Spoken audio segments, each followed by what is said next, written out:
Hey everyone, ready for another deep dive? This time, we're tackling a classic that's been on my list for a while now, The Richest Man in Babylon. It's a great choice. A classic for a reason, you know? Definitely. I mean, it's almost a century old, but it's still a bestseller, guiding people on their path to financial freedom. It's amazing how relevant it remains. It really is. I think it speaks to how, even though times change, human nature and our relationship with money, those things are pretty constant. That makes sense. So, tell me, why Babylon? What makes this ancient city the perfect backdrop for financial wisdom? Well, think about it this way. Babylon wasn't some tropical paradise. It was a city built in the desert, Through human ingenuity, sheer grit, they had to be resourceful. I mean, creating those massive irrigation systems to turn barren land fertile, that's a powerful image. Wow, you're right. I never thought about it like that. The setting itself speaks to the power of planning, effort, strategy. Exactly. Wealth, it's not about luck or where you're born. It's about understanding how money works and using that knowledge to your advantage. Okay, so we've got the backdrop. Now let's meet some of the characters who bring these lessons to life. What about Bansir and Kabi? They seem like everyday guys, kind of relatable. They're the perfect entry point because their struggles are so familiar. Working hard, but never quite getting ahead. Always wondering, where'd all my money go? It's a feeling I think a lot of people can relate to. And it's through their desire for something better that they seek out Arkad. The richest man in Babylon, right? Yeah. Was he always wealthy, or is there more to his story? Oh, there's definitely more to it. Arkad wasn't born into wealth. He started as a humble scribe, imagine that. But he was driven, eager to learn. And through hard work and mentorship, he unlocked those secrets to building wealth. Okay, so he's like the original financial guru, built his own fortune from the ground up.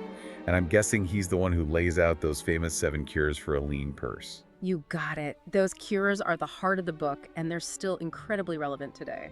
All right, well, I'm ready to hear them. What's the first cure Arkad emphasizes? The first one is all about building that foundation. It's called Start by Purse to Fattening. And it's the principle of paying yourself first. I've heard of that, but a lot of people would say, save what's left over at the end of the month. This flips that script. Right. It's about making saving a priority, not an afterthought. Arkad recommends setting aside at least 10% of your earnings before you do anything else. Even if it's a small amount, that consistent saving adds up over time. It's like investing in your future self. Exactly. It's not about deprivation. It's about making conscious choices about where your money goes. Which leads us perfectly to the second cure, right? Controlling those expenditures. You got it. This is where things get practical. Today we call it budgeting, but the principle's the same. It's about differentiating your needs from your wants and getting full value for every coin spent. But there's a story in the book, isn't there, about a student who totally resisted the idea of budgeting. Oh, absolutely. He argued that having a budget would restrict his freedom, but Arkad had a great response. He basically said, look, a budget isn't about limiting your joy, it's about making sure you have enough to enjoy the things that truly matter to you. Such a good point. It's about aligning your spending with your values, making sure your money goes where it's most meaningful. Okay, so I've got saving, spending. What's the next cure for a lean purse? This is where things get really interesting. The third cure is make thy gold multiply, and it's about putting your money to work for you. Investments. Okay, now you're speaking my language, but wait a minute, what kind of investments did they have in ancient Babylon? They didn't have stocks and bonds back then, right? Not exactly. But they did have sophisticated systems of lending and investing in businesses. For example, Arkad shares how he lent money to Agar, the shield maker, which generated passive income for him. So even back then, they understood the power of making your money work for you. It's not just about working for your money, right? That's the idea. However, Arkad also shares a cautionary tale about his first investment, which turned out to be a disaster. He ended up losing everything because he trusted the wrong advice. Ouch. That must have been a tough lesson to learn. I guess that's why the fourth cure is guard thy treasures from loss. Exactly. It's about being cautious, doing your research, and seeking advice from true experts before parting with your hard-earned gold. That's a good lesson for any time period. It's easy to get caught up in the excitement of investing, but you have to be smart about it. So it's not just about finding any investment, it's about finding the right investment, one that you understand and that aligns with your risk tolerance. What's the fifth cure? This one resonates with a lot of people. It's own thy own home. Arkad talks about the pride and stability that come with owning your own place. Yeah, that's a dream for so many, even today. But is it always the best financial decision? I mean, what about the arguments for renting versus owning? That's a great point, and it's something we can definitely explore further. But I think what's important is the core idea of building a secure foundation for your future. And for many, homeownership is a key part of that. I like how you frame it. It's about thinking long term. Okay, we're on to cure number 6. What is it? Cure number 6 is ensure a future income. It's about planning for the future, making sure you and your family are taken care of. Okay, this is where it gets really interesting. Didn't Arcad talk about this idea of creating a system where people could pool their resources to protect their families? Like a very early form of life insurance, right? He was way ahead of his time. He understood the importance of safeguarding against the unexpected, especially when it comes to your loved ones. It's incredible how those concepts we take for granted today were already being discussed back in ancient Babylon. All right, one last cure to go. What's the final piece of the puzzle? The 7th and final cure is increase thy ability to earn. This one's all about personal growth and development. So it's not just about managing money. It's about managing your own skills and knowledge. Exactly. The more you learn, the more valuable you become, and the more opportunities you have to earn. It's about investing in yourself. I love that. We've covered a lot with these 7 cures, but there's more to Arcad's wisdom, right? What about those 5 laws of gold? Ah, yes. The 5 laws of gold. They're like the guiding principles, those foundational truths that underpin everything else. I can't wait to hear about those. But before we jump in, of those 7 cures, is there one that really sticks out to you? Something you think our listeners should pay extra attention to? You know, they're all important, but if I had to choose, I'd say that first one. Start thy purse to fattening. That principle of paying yourself first, no matter how small the amount, is the foundation of everything else. It sets the stage for everything that follows. Welcome back. Now, are you ready to unlock those 5 laws of gold we teased earlier? Absolutely. These laws, they're like the secret code to building wealth, right? You could say that. Think of them as ancient wisdom passed down through generations. They guided Arcad's student, Nomasir, to rebuild his fortune after losing everything. Wait, he lost everything? How did that happen, and how did he bounce back? Well, that's a story for another time. But the key takeaway is that those laws of gold, they helped him turn things around. Okay, I'm intrigued. So let's break down these laws one by one. What's the first one all about? The first law, it sets the stage. Gold cometh gladly and in increasing quantity to any man who will put by not less than 1/10 of his earnings to create an estate for his future and that of his family. Sounds familiar. Save at least 10% of your income, right? Yeah. Just like the first cure for a lean purse. Ah. But this law, it seems to emphasize something more, like building a legacy, not just a rainy day fund. You're picking up on it. It's not just about saving for yourself. It's about creating a solid financial foundation for your family, for future generations. And, Nomasir, he followed this law religiously, even when he was starting from scratch. He understood that consistency, that's what builds wealth over time. Slow and steady wins the race, right? It's not about getting rich quick, but about building a solid foundation. What's the second law of gold all about? The second law. This one is where that saved gold starts to work for you. Gold laboreth diligently and contentedly for the wise owner who finds for it profitable employment, multiplying even as the flocks of the field. Okay, hold on. I'm trying to picture this. So, those gold coins, they're out there working hard, earning more gold. Exactly. Think of it as putting your money to work, finding those opportunities where your savings can grow and multiply. That's the magic of compound interest. Money earning more money. Nomasir, he was part of a group of investors. They carefully considered each opportunity, each investment, before committing their gold. Smart move. So it's about more than just saving. It's about investing wisely, finding those vehicles for your money to grow. What kind of investments would they have had back in ancient Babylon? Well, they didn't have Wall Street, but they were pretty sophisticated. Think about lending money for business ventures or real estate, even financing trading expeditions. They understood diversification, spreading their wealth across different opportunities. That makes sense. Don't put all your eggs in one basket, as they say. All right, on to the third law of gold. What does that one tell us? The third law stresses the importance of seeking guidance. Gold clingeth to the protection of the cautious owner who invests it under the advice of men wise in its handling. This reminds me of Arcad's story about that disastrous investment he made. He trusted a brickmaker about buying jewels. Big mistake. Exactly. That story perfectly illustrates this law. It's a reminder to seek advice from experts, those who truly understand how money works. No Masir, after his early mistakes, he surrounded himself with wise advisors. That's what helped him regain his fortune. So it's about finding a financial mentor, someone you can trust, someone who's been there and done that. Okay, what about the fourth law of gold? The fourth law. Gold slippeth away from the man who invests it in businesses or purposes with which he is not familiar, or which are not approved by those skilled in its keep. Stay within your circle of competence, that's the key. This is a big one. Especially today, there's so much hype around certain investments. It's easy to get caught up in the excitement without really understanding what you're getting into. Absolutely.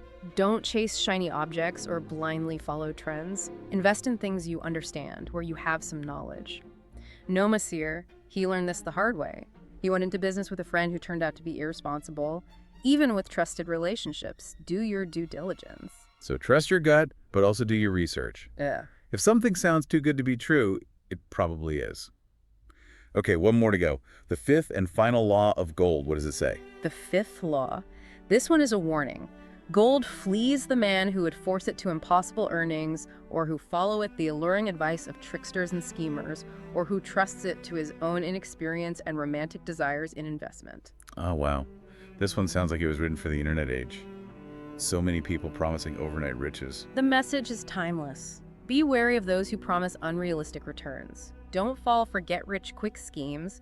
It's about being skeptical, using your common sense, and thinking critically. So it's not just about having the right mindset.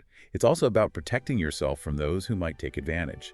These 5 laws of gold, they're incredibly powerful. They're like a roadmap to financial success. And the best part, these laws, they're not just about accumulating wealth. They're about building a life of meaning and purpose. Okay, so we've explored the 7 cures for a lean purse, and now we've unlocked the 5 laws of gold. But the richest man in Babylon, it's also a story about people. What about the other characters and their journeys? Debasir, the camel trader, his story sounds like an incredible comeback story. Debasir's story, it's all about taking ownership. He starts off as a slave, buried in debt, trapped. But he makes a decision, a crucial one, to confront his challenges head-on. He decides to fight for his freedom, for his financial stability. That's a powerful shift. Going from feeling like a victim to becoming a victor, it's incredibly inspiring. What are some of the key lessons we can learn from his journey? One big takeaway: never give up. Debasir, he doesn't wallow in self-pity. He focuses on what he can control. His journey back to Babylon, it's a testament to the power of determination. He embodies that never give up attitude.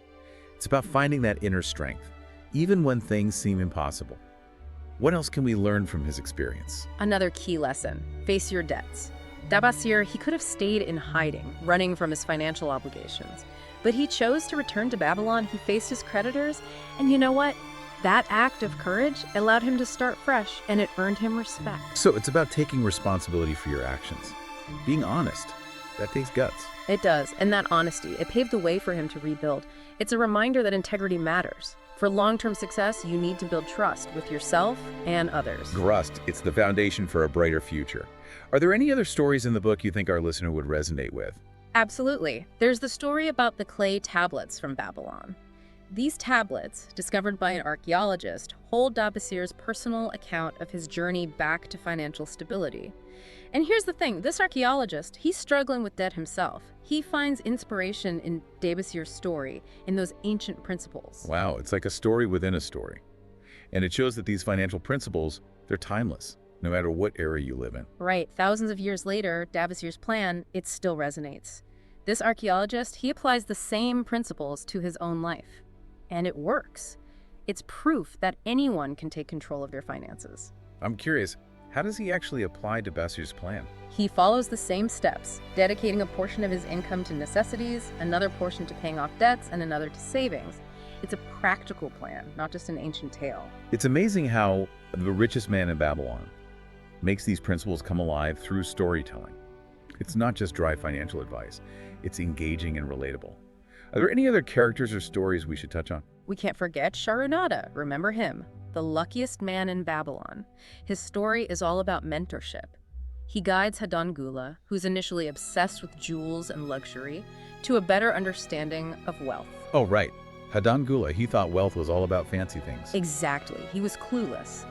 But Sharunada, through carefully crafted experiences, shows him what true wealth is all about. Hard work, perseverance, seizing opportunities. I love that approach.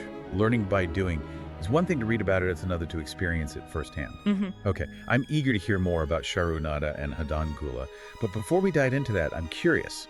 The book mentions how Dabasir's wife played a key role in his success. Do you think there's a theme of partnership, of support in these stories?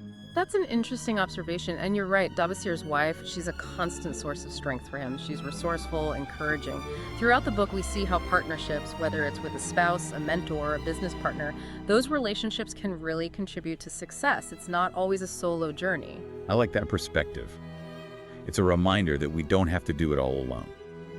Okay, I'm even more excited to hear about Charunada and how he guides Hadan Gula. Let's dive into that story next. Okay, we're back, and I'm ready to hear more about Charunada, the luckiest man in Babylon, and of course Hadan Gula. Last we heard, he was pretty convinced that wealth was all about jewels and fancy clothes. He had a lot to learn. But that's where Charunada's mentorship comes in. Remember, instead of just telling Hadan Gula how to build wealth, he takes him on a journey, a caravan trip, right through the heart of Babylon. Yeah, it's like a hands-on financial education. Experiencing it instead of just reading about it, way more impactful. Exactly. And there's that scene, I love this one, where they meet those farmers working in the fields. Hadan Gula, he kind of scoffs at them, you know, thinking they're beneath him because of their simple clothes. He had a lot to learn about hard work. Right. But Charunada, he uses that as a teaching moment. He points out that farming, it requires skill, knowledge. It's not easy. And then they meet Megiddo, the farmer who's so passionate about his work. Megiddo, he loves what he does, and he's good at it. He takes pride in his craft. That's something Hadan Gula hadn't considered, that wealth can come from, finding joy and purpose in what you do. Such a valuable lesson. Okay, so Hadan Gula is starting to get it. What other experiences shape his perspective? Well, there's a pretty dramatic turning point when they reach Babylon. They get mistaken for slaves, and Charunada, he actually lets it happen. Wait, what? Why would he do that? He wanted Hadan Gula to experience firsthand what it means to lose your freedom, to be stripped of your possessions, your choices. Talk about a wake-up call. Wow, I bet that changed his perspective pretty quickly. It did. He realizes that true wealth, it's not about material things. It's about having the freedom to choose your path, to create a life you love. So it's about those deeper values, not just the superficial stuff. Okay, so Hadan Gula's had this big revelation. What happens next? As they continue their journey, Charunada shares his own story, how he was once a slave himself. He talks about the importance of perseverance, learning from your mistakes, always striving to improve your skills. He's basically embodying those 5 laws of gold, showing how they work in real life. Exactly. He's teaching by example, showing Hadan Gula that success is not about luck. It's about making wise decisions, taking calculated risks, being willing to learn and grow. I love that, the power of mentorship. Wait, so what happens at the end of their journey? Well, get this. Charunada reveals that he's been secretly investing Hadan Gula's earnings all along. No way. Seriously. Yeah. He was making sure Hadan Gula would have a secure future, even without those jewels and fancy robes. It's such a beautiful gesture. It really is. It shows the depth of their bond. Charunada, you truly believe in Hadan Gula. And it highlights that wealth, it's not just about money, it's about those connections, those relationships that enrich our lives. It's about building a legacy, leaving a positive impact on the world. Well, I think it's safe to say that we've successfully unearthed the treasures of the richest man in Babylon. We have. From the 7 cures for a lean purse, to the 5 laws of gold, to the inspiring stories of characters like Dabasir and Charunada, this book offers a timeless guide to financial well-being. And more importantly, it's about building a fulfilling life, filled with purpose and meaning. Exactly. It's about taking control of your finances, yes, but also about aligning your actions with your values. It's about finding that sweet spot where financial success and personal fulfillment go hand in hand. That's what I love about this book. It's not just about getting rich, it's about living a rich life. A life filled with purpose, connection, and of course, financial security. And the message is clear. Financial success is within everyone's reach. It's not about luck or circumstance. It's about understanding those fundamental principles, those timeless truths that have guided people for centuries. It's about making those principles work for you in your own life, starting today. Well, on that note, I think it's time to wrap up our deep dive into the richest man in Babylon. I agree. Until next time, keep those purses fattening and those dreams alive.